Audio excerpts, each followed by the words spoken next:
ನಮಸ್ಕಾರ ವೀಕ್ಷಕರೇ, ಸಮಕಾಲೀನದ 423ನೇ ಕಂತಿಗೆ ನಿಮಗೆ ಸ್ವಾಗತ.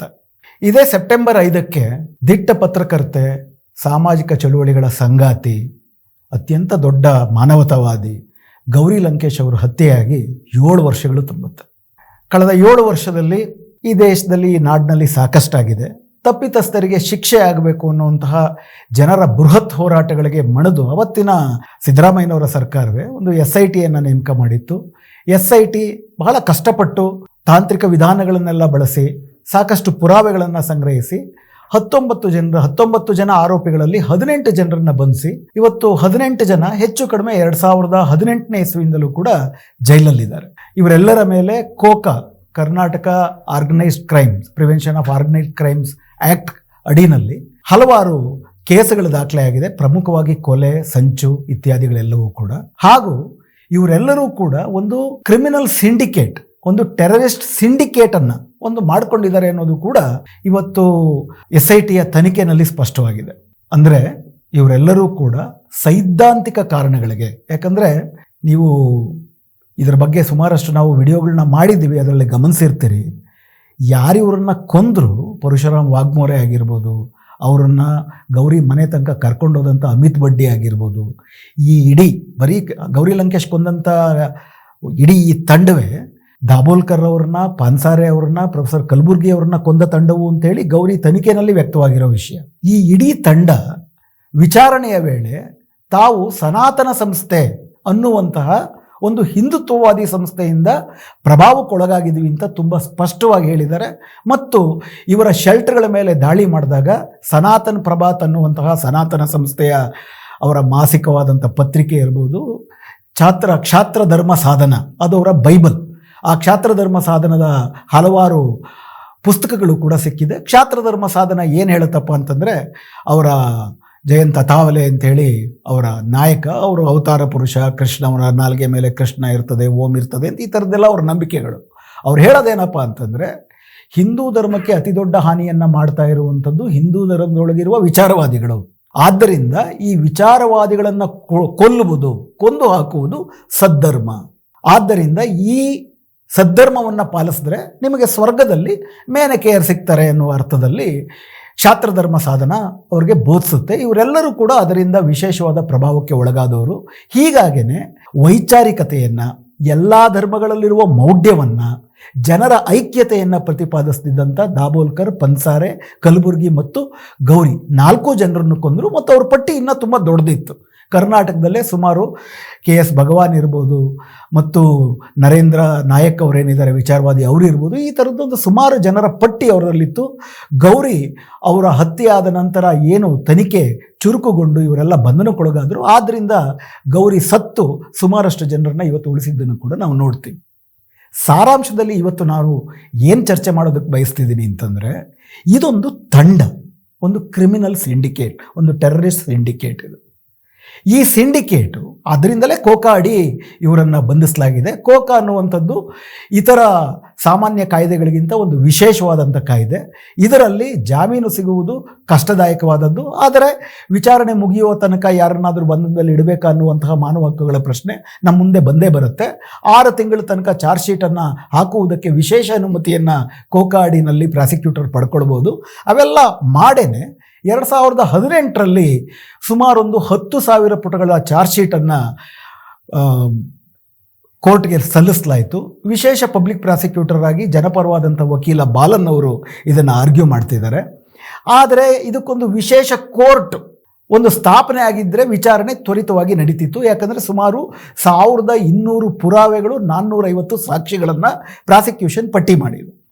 ಈಗ ಪ್ರಥಮವಾಗಿ ಬಂಧನ ಆಗಿದ್ದು KT ನವೀನ್ ಕುಮಾರ್ ಅಂತೇಳಿ 2018ರ ಫೆಬ್ರವರಿನಲ್ಲಿ ಆತನ ಬಂಧನ ಆದಮೇಲೆ ಆತನ ಬಂಧನ ಒಬ್ಬೊಬ್ಬರನ್ನೇ ಲೀಡ್ ತಗೊಂಡು 2018ರ ಮೇ ತಿಂಗಳಲ್ಲಿ ಸುದೀಪ್ ಅನ್ನುವಂಥವ್ರನ್ನ ಬಂಧನ ಮಾಡಿದ್ರು. ಅವನ ಡೈರಿನಲ್ಲಿ ಸಿಕ್ಕಂಥ ಮಾಹಿತಿಯನ್ನು ಇಟ್ಕೊಂಡು ಅಮೂಲ್ ಕಾಳೆ, ಅಮಿತ್ ದೇಗ್ವೇಕರ್, ಅದಾದಮೇಲೆ ಅದಕ್ಕೆ ಸಹಾಯ ಮಾಡಿದಂಥ HL ಮೋಹನ್, ಸುರೇಶ್ ನಾಯಕ್, ಭರತ್ ಕುರ್ನೆ ಮತ್ತು ಮಹಾರಾಷ್ಟ್ರದ ಹಲವು ಜನ, ಬೇರೆ ಏನು ದಾಬೋಲ್ಕರ್ ಇತ್ಯಾದಿಗಳ ಸಾವಿಗೆ ಕೊಲೆಗೆ ಕಾರಣರಾಗಿದ್ದರು, ಅವರೆಲ್ಲರೂ ಒಳಗೊಂಡಂತೆ ಅಮಿತ್ ಬಡ್ಡಿ, ಇವರುಗಳೆಲ್ಲರೂ ಒಟ್ಟು ಒಂದು 19 ಜನ ಒಟ್ಟು ಆರೋಪಿಗಳು.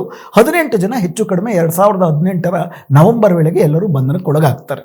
ವಿಷಯ ಬಂಧನಕ್ಕೊಳಗಾದ ನಂತರದಲ್ಲಿ ಇವರ ಮೇಲೆ ಚಾರ್ಜ್ ಶೀಟನ್ನು ಅವಧಿ ಒಳಗಡೆನೆ ಫೈಲ್ ಮಾಡ್ತಾರೆ ಮತ್ತು ನಿರಂತರವಾಗಿ ವಿಚಾರಣೆಯನ್ನು ನಡೆಸುವುದಕ್ಕೆ ಪ್ರಾಸಿಕ್ಯೂಷನ್ ರೆಡಿ ಇದ್ದರೂ ಕೂಡ ಸರ್ಕಾರಗಳು ಇದಕ್ಕೊಂದು ವಿಶೇಷ ಕೋರ್ಟನ್ನು ಸ್ಥಾಪನೆ ಮಾಡದೇ ಇದ್ದಿದ್ದರಿಂದ ವಿಚಾರಣೆ ಸ್ವಲ್ಪ ನಿಧಾನಗತಿನಲ್ಲಿ ಪ್ರಾರಂಭ ಆಗುತ್ತೆ. 2022ರಲ್ಲಿ ಆ್ಯಕ್ಚುಲಿ ವಿಚಾರಣೆ ಪ್ರಾರಂಭ ಆಗುತ್ತೆ. 2022ರಿಂದ ಇದುವರೆಗೂ 137 ಸಾಕ್ಷಿಗಳನ್ನು ವಿಚಾರಣೆ ಮಾಡಲಾಗಿದೆ. ಇದರ ನಡುವೆ 2018ರಿಂದ 2024 ತನಕನೂ ಕೂಡ ಈ ಎಲ್ಲ ಆರೋಪಿಗಳು ಜೈಲಿನಲ್ಲೇ ಇದ್ದರು. ಅದಾದ ನಂತರ ಒಬ್ಬರಾದ ಒಂದು ನಂತರ ವಿಚಾರಣೆ ದೀರ್ಘ ಆಗ್ತಿರೋದ್ರಿಂದ ನಮಗೆ ಬೇಲ್ ಬೇಕು ಅನ್ನುವಂತಹ ಅರ್ಜಿಗಳನ್ನು ಹಾಕುವುದಕ್ಕೆ ಶುರು ಮಾಡಿದ್ರು. ಈಗ ಕೋಕಾ ಅನ್ನುವಂಥದ್ದು UAPA ರೀತಿಯಲ್ಲಿ ವಿಶೇಷವಾದಂಥ ಒಂದು ಅಧಿಕಾರವನ್ನು ಪೊಲೀಸರಿಗೆ ಪ್ರಾಸಿಕ್ಯೂಷನ್ ಕೊಡುತ್ತೆ. ಹೀಗಾಗಿ ಜಾಮೀನು ಪ್ರಾರಂಭದ ಘಟ್ಟದಲ್ಲಿ ಅವ್ರಿಗೆ ಸಿಗೋದಿಲ್ಲ. ಆದರೆ ವಿಚಾರಣೆಗೆ ಮುಂಚೆ ಚಾರ್ಜ್ ಶೀಟನ್ನು ಫೈಲ್ ಮಾಡಿದ ಮೇಲೆ ವಿಚಾರಣೆ ದೀರ್ಘ ಆಗ್ತಾ ಇದ್ರೆ ವಿಚಾರಣೆ ಮುಗಿಯುವ ತನಕವೂ ಕೂಡ ಒಬ್ಬ ಆರೋಪಿಯನ್ನು ಜೈಲಲ್ಲಿ ಇಟ್ಕೊಳ್ಬೇಕಾ ಅನ್ನುವಂಥದ್ದು ತುಂಬ ಮೂಲಭೂತವಾದ ಮಾನವ ಹಕ್ಕುಗಳಿಗೆ ಸಂಬಂಧಪಟ್ಟಂಥ ಪ್ರಶ್ನೆಯೂ ಕೂಡ ಹೌದು. ಆದರೆ ಹೈಕೋರ್ಟು ಮತ್ತು ಸುಪ್ರೀಂ ಕೋರ್ಟುಗಳು ಇದೇ ಮೋಹನ್ ನಾಯಕ್ ಅನ್ನುವಂಥವರು ಬೇರೆ ಬೇರೆ ಸಂದರ್ಭದಲ್ಲಿ ತಮ್ಮ ಜಾಮೀನು ಅರ್ಜಿಯನ್ನು ಕೇಳಿದಾಗ ಈ ಅಪರಾಧದ ಒಂದು ಗ್ರಾವಿಟಿ ಆಫ್ ದಿ ಕ್ರೈಮ್ ಅದನ್ನು ಗುರುತಿಸಿ ಜಾಮೀನನ್ನು ನಿರಾಕರಿಸ್ತಾ ಬಂದರು. ಆದರೆ 6 ವರ್ಷ ಆಗಿದೆ. 6 ವರ್ಷ ಆಗಿರೋದು ಮತ್ತು ಇನ್ನೂ ಸಾಕಷ್ಟು ಸಾಕ್ಷಿಗಳು ಬಾಕಿ ಇದ್ದಾವಾದ್ರಿಂದ ವಿಚಾರಣೆ ನಿರಂತರವಾಗಿ ಮುಂದುವರಿಯುತ್ತೆ. ಅದವರ ತನಕ ಜೈಲಲ್ಲಿ ಇಟ್ಕೊಳ್ಬೇಕಾ ಅನ್ನುವಂತಹ ಒಂದು ಮೂಲಭೂತ ಮಾನವ ಹಕ್ಕುಗಳ ಪ್ರಶ್ನೆಯೂ ಇತ್ತು. ಹೈಕೋರ್ಟು ಈ ಪ್ರಶ್ನೆಗಳನ್ನು ಮುಂದಿಟ್ಕೊಂಡು ಆ್ಯಕ್ಚುಲಿ ಇದರ ಬಗ್ಗೆ ಪ್ರಾಸಿಕ್ಯೂಷನ್ ಕಡೆಯಿಂದ ಭಾಳ ಸ್ಪಷ್ಟವಾಗಿ ಏನು ಹೇಳಿದರು ಅಂತಂದರೆ, ಇನ್ಫ್ಯಾಕ್ಟ್ ಕವಿತಾ ಲಂಕೇಶ್ ಅವರು ಇದರಲ್ಲಿ ಕಂಪ್ಲೇಂಟ್ ದೂರುದಾರರು ಅವರು ಮತ್ತು ಕರ್ನಾಟಕದ ನಾಗರಿಕ ಸಮಾಜ ಕೂಡ ಕರ್ನಾಟಕ ಸರ್ಕಾರಕ್ಕೆ ಆದಷ್ಟು ಬೇಗ ಇದರ ತ್ವರಿತ ವಿಚಾರಣೆಗಾಗಿ ಒಂದು ವಿಶೇಷ ಕೋರ್ಟನ್ನು ಸ್ಥಾಪನೆ ಮಾಡಿ ಅಂತಂದ್ಬಿಟ್ಟು BJP ಸರ್ಕಾರದ ಕಾಲದಿಂದಲೂ ಕೂಡ ವಿನಂತಿ ಮಾಡ್ಕೊಂಡು ಬರ್ತಿದ್ರು. ಸಿದ್ದರಾಮಯ್ಯನವರ ಸರ್ಕಾರ 2023ರಲ್ಲಿ ಮತ್ತೆ ಬಂದಾದ ನಂತರ ಮತ್ತೆ ಅವ್ರಿಗೂ ಕೂಡ ಮನವಿ ಮಾಡಿದ್ರು. ಇನ್ ಪ್ರಿನ್ಸಿಪಲ್ ತಾತ್ವಿಕವಾಗಿ ಒಂದು ವಿಶೇಷ ಕೋರ್ಟ್ ಇದನ್ನು ವಿಚಾರಣೆ ಮಾಡುವುದಕ್ಕಾಗಿಯೇ ಒಂದು ವಿಶೇಷ ಕೋರ್ಟನ್ನು ನೇಮಕ ಮಾಡುವುದಕ್ಕೆ ಸರ್ಕಾರ ಒಪ್ಕೊಂಡಿದೆ. ಏನಾಗ್ತಿದೆ ಅಂತಂದರೆ ಇವತ್ತು ಇದು CH ನಂಬರ್ 1 ಕೋರ್ಟ್ ಅಂತ ಏನು ಕರೀತಾರೆ, ಬೆಂಗಳೂರಿನ ಕೋರ್ಟಲ್ಲಿ ಇದು ವಿಚಾರಣೆ ನಡೀತಾ ಇದೆ. ಆದರೆ ಆ ಕೋರ್ಟಿನ ನ್ಯಾಯಾಧೀಶರಿಗೆ ಇತರ ಹಲವಾರು ಪ್ರಕರಣಗಳ ಹೊರೆ, ಅದರ ಜೊತೆಗೆ ಇಡೀ ಸಿಟಿ ಸಿವಿಲ್ ಕೋರ್ಟ್ನ ಆಡಳಿತಾತ್ಮಕ ಹೊಣೆ, ಇವೆರಡರ ನಡುವೆ ಅವರು ಈ ವಿಚಾರಣೆಯನ್ನು ಕೂಡ ಮಾಡಬೇಕಾಗುತ್ತೆ. ಹೀಗಾಗಿ ತಿಂಗಳಿಗೆ ಅಬ್ಬಬ್ಬ ಅಂದರೆ 4ರಿಂದ 5 ದಿವಸ, ಹೆಚ್ಚಂದ್ರೆ 3ರಿಂದ 4 ಗಂಟೆಗಳ ಕಾಲ ಮಾತ್ರ ಈ ವಿಚಾರಣೆ ನಡೀತಿದೆ. ಹೀಗಾಗಿ ಪ್ರಾಸಿಕ್ಯೂಷನ್ ಸಿದ್ಧ ಇದ್ದರೂ ಕೂಡ ವಿಚಾರಣೆ ನಿಧಾನಗತಿನಲ್ಲಿ ನಡೀತಾ ಇದೆ. ಆದರೂ ಕೂಡ ವಿಚಾರಣೆ ತ್ವರಿತಗತಿನಲ್ಲಿ ಆಗಬೇಕು ಅನ್ನೋ ಉದ್ದೇಶದಿಂದ ಅತ್ಯಂತ ಗಂಭೀರವಾದಂಥ ಸಾಕ್ಷಿಗಳನ್ನು ಮಾತ್ರ ಉಳಿಸ್ಕೊಂಡು ಇದನ್ನೇ ಸುಪ್ರೀಂ ಕೋರ್ಟ್ ಮತ್ತು ಹೈಕೋರ್ಟಲ್ಲೂ ಕೂಡ ಪ್ರಾಸಿಕ್ಯೂಷನ್ ಹೇಳಿದೆ. 137 ಸಾಕ್ಷಿಗಳನ್ನು ನಾವು ವಿಚಾರಣೆ ಮಾಡಿದ್ದೀವಿ ಇದುವರೆ ತನಕ. ಇನ್ನು 137 ಸಾಕ್ಷಿಗಳನ್ನ ಕೈಬಿಟ್ಟಿದ್ದೀವಿ. ಇನ್ನೂ 100 ಸಾಕ್ಷಿಗಳನ್ನು ಕೈ ಬಿಡುವುದಕ್ಕೂ ರೆಡಿ ಇದ್ದೀವಿ. ಹಬ್ಬಬ್ಬ ಅಂದರೆ ಇನ್ನು 100-120 ಸಾಕ್ಷಿಗಳು ಮಾತ್ರ ಇರುತ್ತೆ. ಇನ್ನೊಂದು 2 ವರ್ಷದಲ್ಲಿ ಒಟ್ಟಾರೆ ವಿಚಾರಣೆ ಮುಗಿದೋಗುತ್ತೆ ಎನ್ನುವಂಥದ್ದನ್ನು ಪ್ರಾಸಿಕ್ಯೂಷನ್ ಕಡೆಯಿಂದ ಹೇಳಲಾಗ್ತಾ ಇದೆ. ಆದರೂ ಕೂಡ ಹೈಕೋರ್ಟು ಇದಕ್ಕೆ ಸೊಪ್ಪು ಹಾಕ್ದಿರ ಮೋಹನ್ ನಾಯಕ್ ಅವರಿಗೆ ಮೊದಲು ಜಾಮೀನು ಕೊಟ್ಟರು.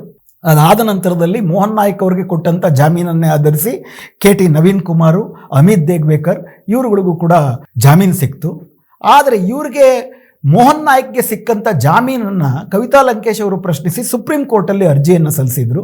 ಅದು ಈ ಆಗಸ್ಟ್ 9ನೇ ತಾರೀಕು ಸುಪ್ರೀಂ ಕೋರ್ಟ್ನಲ್ಲಿ ಬೇಲಾ ತ್ರಿವೇದಿ ಮತ್ತು SC ಶರ್ಮಾ, ನ್ಯಾಯಮೂರ್ತಿ ಬೇಲಾ ತ್ರಿವೇದಿ ಮತ್ತು ನ್ಯಾಯಮೂರ್ತಿ SC ಶರ್ಮಾ ಅವರ ಪೀಠ ಹೈಕೋರ್ಟ್ ಕೊಟ್ಟಂಥ ಜಾಮೀನನ್ನು, ಮೋಹನ್ ನಾಯಕ್ ಅವರಿಗೆ ಕೊಟ್ಟಂಥ ಜಾಮೀನನ್ನು ರದ್ದು ಮಾಡಲು ನಿರಾಕರಿಸಿ ಆ ಜಾಮೀನನ್ನು ಎತ್ತಿ ಹಿಡಿದಿದೆ. ಅದಕ್ಕೆ ಬೇಲಾ ತ್ರಿವೇದಿ ಅವರು, ಅದರ ಲೀಡಿಂಗ್ ಜಡ್ಜು, 2-3 ಪ್ರಮುಖವಾದಂಥ ಕಾರಣಗಳನ್ನು ಕೊಟ್ಟಿದ್ದಾರೆ. ಮೊದಲನೇ ಕಾರಣ ಏನಪ್ಪ ಅಂದರೆ 2018ರಿಂದಲೂ ಕೂಡ ಅವರು ಜೈಲಲ್ಲಿದ್ದಾರೆ. ಎರಡನೇದು, ಮೋಹನ್ ನಾಯಕ್ ಅವರು ಯಾವತ್ತೂ ಕೂಡ ವಿಚಾರಣೆಯನ್ನು ಮುಂದೂಡುವುದಕ್ಕಾಗಲಿ ಅಥವಾ ವಿಚಾರಣೆಗೆ ಅಸಹಕಾರವನ್ನಾಗಲಿ ತೋರಿಲ್ಲ. ಮೂರನೇದು, ವಿಚಾರಣೆ ಇನ್ನೂ ಕೂಡ ಒಂದು ಸಾಕಷ್ಟು ಕಾಲ ನಡೀಬಹುದಾದ್ದರಿಂದ ವಿಚಾರಣೆ ಮುಗಿಯುವ ತನಕ ಆರೋಪಿಯನ್ನು ಜೈಲಿನಲ್ಲೇ ಉಳಿಸ್ಕೊಳ್ಬೇಕನ್ನುವಂಥದ್ದು ಮಾನವ ಹಕ್ಕುಗಳ ನಿಯಮದ ಅನುಸಾರ ಮತ್ತು ಸಹಜ ನ್ಯಾಯದ ಮಾನದಂಡಗಳಲ್ಲಿ ಬರೋದಿಲ್ಲ. ಆದ್ದರಿಂದ ಈ ಜಾಮೀನನ್ನು ಎತ್ತಿ ಹಿಡಿತೀವಿ ಅಂತ ನ್ಯಾಯಮೂರ್ತಿ ಬೇಲಾ ತ್ರಿವೇದಿಯವರು ಈ ವಿಷಯವನ್ನು ಎತ್ತಿ ಹಿಡಿದಿದ್ದಾರೆ.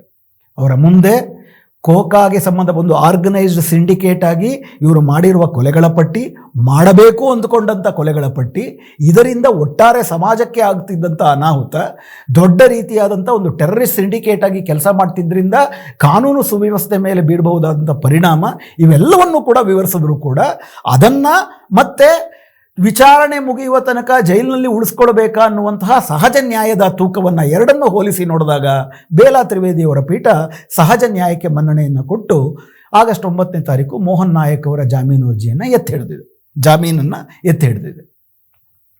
ಈಗ ಮೇಲ್ನೋಟಕ್ಕೆ ಒಂದು ವಿಚಾರಣೆ ಮುಗಿಯುವ ತನಕ ಒಬ್ಬ ಆರೋಪಿ ಜೈಲಿನಲ್ಲಿ ಇರಬೇಕಾ ಅನ್ನೋ ಪ್ರಶ್ನೆ ಖಂಡಿತವಾಗಿ ಮಾನವ ಹಕ್ಕುಗಳ ಹೋರಾಟಗಾರರು ಸಾಂವಿಧಾನಿಕವಾಗಿ ಕೂಡ ನೋಡೋದಾದರೆ ಅಪರಾಧದ ಆರೋಪ ಎಷ್ಟೇ ಮಹತ್ವದ್ದಾಗಿದ್ದರೂ ಕೂಡ, ಯಾಕಂದರೆ ನಮ್ಮ ದೇಶದ ಕಾನೂನಿನ ಸಹಜ ನ್ಯಾಯ ಏನು ಹೇಳುತ್ತೆ, ಯಾವುದಾದ್ರೂ ಒಬ್ಬ ಆರೋಪಿ ಅವನ ಅಪರಾಧವನ್ನು ಪ್ರಾಸಿಕ್ಯೂಷನ್ ಸಾಬೀತು ಮಾಡೋ ತನಕ ಅವನ್ನ ನಿರಪರಾಧಿ ಅಂತಲೇ ಪರಿಗಣಿಸಬೇಕು. ಹಾಗೂ ನಿರಪರಾಧಿ ಅಂತ ಪರಿಗಣಿಸಿದಾಗ ಆತನಿಗಿರುವ ನಾಗರಿಕ ಹಕ್ಕು, ಮಾನವ ಹಕ್ಕುಗಳು ಬರ್ಖಾಸ್ತಾಗುವುದಿಲ್ಲ, ಅದನ್ನು ಎತ್ತಿಡಿಬೇಕು. ಇತ್ತೀಚೆಗೆ ಸುಪ್ರೀಂ ಕೋರ್ಟಲ್ಲೂ ಕೂಡ ಇದರ ಬಗ್ಗೆ ಸಾಕಷ್ಟು ನ್ಯಾಯ ತೀರ್ಮಾನಗಳು ಬಂದಿದ್ದಾವೆ. UAPA ಅಂತ ಕಾನೂನುಗಳ ಸಂದರ್ಭದಲ್ಲೂ ಕೂಡ ಜಾಮೀನು ಪ್ರಧಾನವಾಗಬೇಕೇ ಹೊರತು ಜಾಮೀನು ನಿರಾಕರಣೆಯನ್ನು ಪ್ರದಾನ ಮಾಡಿಕೊಳ್ಳಬಾರ್ದು. ಯಾಕಂದರೆ ನಾಗರಿಕ ಹಕ್ಕಿನ ವಿಷಯವಾಗಿರುತ್ತೆ.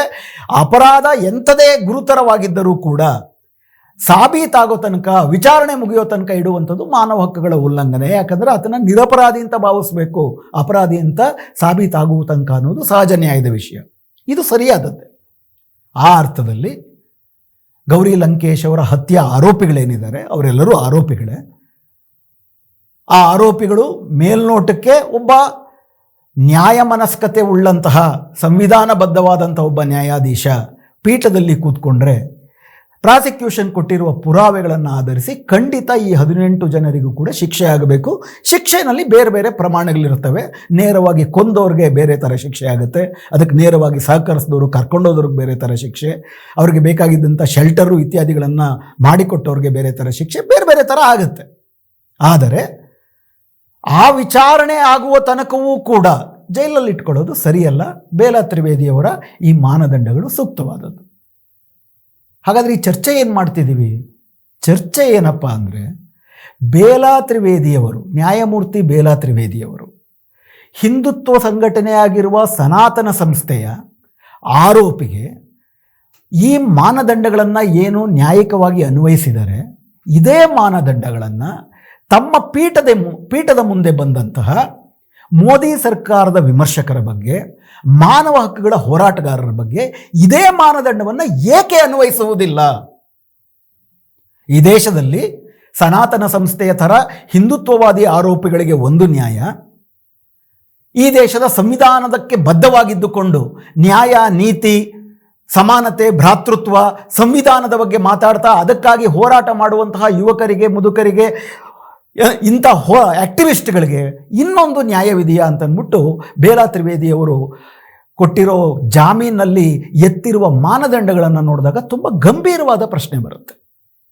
ಯಾಕಂದರೆ ಇದೇ ನ್ಯಾಯಾಲಯದ ಮುಂದೆ, ಬೇಲಾ ತ್ರಿವೇದಿಯವರ ನ್ಯಾಯಾಲಯದ ಮುಂದೆ 2020ರಲ್ಲಿ ನಡೆದಂತಹ ದೆಹಲಿ ದಂಗೆಗಳಲ್ಲಿ ಭಾಗವಹಿಸಿದ್ದ ಅಂತ ಸುಳ್ಳು ಆರೋಪವನ್ನು ಹೊತ್ತಿರುವ ಉಮರ್ ಖಲೀದ್ ಅವರ ಜಾಮೀನು ಅರ್ಜಿ ಸಾಕಷ್ಟು ಸತಿ ಬರುತ್ತೆ. ಇದೇ ಬೇಲಾ ತ್ರಿವೇದಿಯವರ ನ್ಯಾಯಪೀಠ ಅಪರಾಧದ ಮಹತ್ವ, ಅಪರಾಧಕ್ಕೆ ಎಷ್ಟು ಶಿಕ್ಷೆ ಆಗಬಹುದು ಅನ್ನುವುದನ್ನೆಲ್ಲ ಹೋಲಿಸಿ ನೋಡಿದಾಗ ಜಾಮೀನು ಕೊಡಲು ಅನರ್ಹವಾದಂಥ ಪ್ರಕರಣ ಅಂತೇಳಿ ಒಂದಲ್ಲ ಎರಡಲ್ಲ ಉಮರ್ ಖಲೀದ್ ರೀತಿಯ ಹಲವಾರು ಜನರಿಗೆ ಕೇವಲ ಅವರು ಮೋದಿ ಸರ್ಕಾರದ ಟೀಕಾಕಾರರು ಅನ್ನುವ ಕಾರಣಕ್ಕಾಗಿ ಜಾಮೀನನ್ನು ನಿರಾಕರಿಸಿದ್ದಾರೆ. ಸನಾತನ ಸಂಸ್ಥೆಯ ಗೌರಿ ಹತ್ಯೆ ಆರೋಪಿಗಳಿಗೆ ಅವರು ಜೈಲಿನಲ್ಲಿದ್ದಾರೆ, ವಿಚಾರಣೆಯ ಜೊತೆ ಸಹಕರಿಸ್ತಿದ್ದಾರೆ, ವಿಚಾರಣೆ ಇನ್ನೂ ಸುದೀರ್ಘ ಕಾಲ ಆಗುತ್ತೆ ಎನ್ನುವುದು ಒಂದು ಮಾನದಂಡ ಇಟ್ಕೊಂಡಿದ್ದಾರೆ. ಅದು ನನ್ನ ಪ್ರಕಾರ ಸರಿಯಾದ ಮಾನದಂಡ. ದೆಹಲಿ ದಂಗೆಯ ವಿಷಯದಲ್ಲಿ ಚಾರ್ಜ್ ಶೀಟ್ ಫೈಲ್ ಆಗೋದಕ್ಕೆ ಸುಮಾರು ತಿಂಗಳುಗಳಾಗ್ತವೆ. ಇನ್ನಿದುವರೆಗೂ ವಿಚಾರಣೆ ಶುರುವಾಗಿಲ್ಲ. ವಿಚಾರಣೆ ಶುರುವಾಗಿ ಮುಗಿಯುವುದು ಇನ್ಯಾವ ರಾಯನ ಕಾಲಕ್ಕೋ ಗೊತ್ತಿಲ್ಲ. ಆದರೂ ಸನಾತನ ಸಂಸ್ಥೆಯ ಆರೋಪಿಗಳಿಗೆ ಹಾಕಿದಂತಹ ಮಾನದಂಡವನ್ನು ಉಮರ್ ಖಲೀದ್ ಅವರಿಗಾಗಲಿ, ಇದು ಬೇಲಾ ತ್ರಿವೇದಿಯವರ ಪೀಠ, ಇದಕ್ಕೆ ಮುಂಚೆ ಬೇಲಾ ತ್ರಿವೇದಿಯವರ ಪೀಠ ಅಥವಾ ಅದೇ ರೀತಿಯ ಆಲೋಚನೆ ಉಳ್ಳಂತಹ ಇತರ ಸುಪ್ರೀಂ ಕೋರ್ಟ್ ನ್ಯಾಯಾಧೀಶರ ಪೀಠ ನಿರಾಕರಿಸುತ್ತೆ. ಇನ್ಫ್ಯಾಕ್ಟ್ ಪ್ರೊಫೆಸರ್ GN ಸಾಯಿಬಾಬಾ ಅಂತೇಳಿ ಇನ್ನೊಬ್ಬ ದೊಡ್ಡ ಮಾನವ ಹಕ್ಕು ಹೋರಾಟಗಾರರಿದ್ದಾರೆ. ಅವ್ರ ಮೇಲೆ ಮಾವೋವಾದಿಗಳು ಅಂತ ಅಂದ್ಬಿಟ್ಟು ಒಂದು ಆರೋಪ ಇತ್ತು. ಅವ್ರ ಮೇಲಿದ್ದಂಥ ಆರೋಪವನ್ನು ಮಹಾರಾಷ್ಟ್ರದ ಹೈಕೋರ್ಟು ನಿರಾಕರಿಸುತ್ತೆ. ಇದು ಬೇಬುನಿಯಾದ್ ಅಂತ ಹೇಳಿ ಅವ್ರನ್ನ ಬಿಡುಗಡೆ ಮಾಡುತ್ತೆ. ಬಿಡುಗಡೆ ಮಾಡಿದ್ರೆ ಶುಕ್ರವಾರ ಬಿಡುಗಡೆ ಮಾಡುತ್ತೆ, ಶನಿವಾರ ಅನಿಸುತ್ತೆ. ಭಾನುವಾರ ರಾತ್ರೋರಾತ್ರಿ ಸುಪ್ರೀಂ ಕೋರ್ಟ್ಗೆ ಈ ರೀತಿ ಇವ್ರನ್ನ ಅವರು 90% ಅಂಗವೈಕಲ್ಯವನ್ನು ಅನುಭವಿಸ್ತಿರುವಂಥ ವ್ಯಕ್ತಿ. ಕಳೆದ 6-8 ವರ್ಷದಿಂದ ಅವರು ಜೈಲುಗಳಲ್ಲಿದ್ದರು. ಈ ತೀರ್ಪು ಬಂದಾಗ ಈ ತೀರ್ಪಿನಿಂದ ಅವ್ರನ್ನ ಬಿಡುಗಡೆ ಮಾಡಿಬಿಟ್ರೆ, ಯಾಕಂದರೆ ಹೈಕೋರ್ಟ್ ಕೆಲವು ವಿಷಯಗಳನ್ನು ಪರಿಗಣಿಸಿಲ್ಲ, ಹೀಗಾಗಿ ರಾತ್ರೋರಾತ್ರಿ ಅವರ ಬಿಡುಗಡೆ ಆದೇಶವನ್ನು ರದ್ದು ಮಾಡಬೇಕು ಅಂಥೇಳಿ ಪೊಲೀಸರು ಮನವಿ ಸಲ್ಲಿಸ್ತಾರೆ. ಇದೇ ಬೇಲಾ ತ್ರಿವೇದಿಯವರ ಪೀಠದ ಮುಂದೆ ರಾತ್ರೋರಾತ್ರಿ ವಿಚಾರಣೆ ನಡೆದು ಪ್ರಾಯಶಃ ಭಾರತದ ಸುಪ್ರೀಂ ಕೋರ್ಟ್ನ ಇತಿಹಾಸದಲ್ಲಿ ಬಿಡುಗಡೆ ಆದೇಶವನ್ನು ರದ್ದು ಮಾಡುವುದಕ್ಕೆ ರಾತ್ರೋರಾತ್ರಿ ಒಂದು ದ್ವಿಸದಸ್ಯ ಪೀಠ ಕೂತ್ಕೊಂಡು ಈ ರೀತಿ ತೀರ್ಮಾನ ಕೊಟ್ಟಿದ್ದ ಉದಾಹರಣೆಯೇ ಇಲ್ಲ.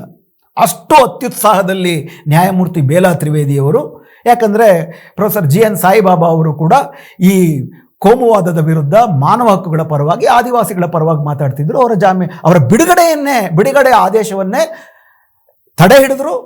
ಆಮೇಲೆ ಮತ್ತೆ ನೀವು ಹೈಕೋರ್ಟ್ ಕೆಲವು ವಿಷಯಗಳನ್ನು ಪರಿಗಣಿಸಬೇಕು ಅಂತ ಹೈಕೋರ್ಟ್ ಕಳಿಸಿದ್ರು. ಮತ್ತೆ ಹೈಕೋರ್ಟು ಆನ್ ಮೆರಿಟ್, ಅಂದರೆ ಬರೀ ಪ್ರಕ್ರಿಯೆಯನ್ನು ಸರಿಯಾಗಿ ಪಾಲಿಸಿಲ್ಲ ಅನ್ನುವಂತಹ ಒಂದು ಆಧಾರದ ಮೇಲೆ ಅವ್ರಿಗೆ ಬಿಡುಗಡೆಯನ್ನು ಮಾಡಿದ್ರು. ಬರೀ ಪ್ರಕ್ರಿಯೆಯಲ್ಲ, ಆರೋಪ ಬಹಳ ಮಹತ್ವದ್ದಾದ್ದರಿಂದ ಮೆರಿಟ್ ಮೇಲೂ ಕೂಡ ನೀವು ಗಮನಿಸಬೇಕಾಗತ್ತೆ ಅಂತ ವಾಪಸ್ ಕಳಿಸಿದ್ರು.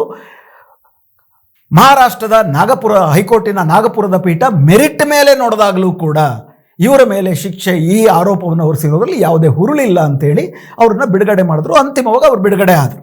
ಅದೇ ರೀತಿ ಗೌತಮ್ ನವಲಾಖಾ ಅಂತೇಳಿ, ಗೌತಮ್ ನವಲಾಖಾ ಅವರು ದೇಶಮಾನ್ಯವಾದಂಥ, ಅಂತಾರಾಷ್ಟ್ರೀಯ ಮಾನ್ಯತೆ ಉಳ್ಳಂಥ ಒಬ್ಬ ಮಾನವ ಹಕ್ಕು ಹೋರಾಟಗಾರರು. ಭೀಮಾ ಕೊರೆಗಾಂವ್ ಪ್ರಕರಣದಲ್ಲಿ ಮೋದಿಯನ್ನು ಕೊಲ್ಲುವ ಸಂಚಿನಲ್ಲಿ ಭಾಗಿಯಾಗಿದ್ರು ಅಂತ ಅವ್ರನ್ನ ಸಿಗಿಸ್ಬಿಟ್ರು.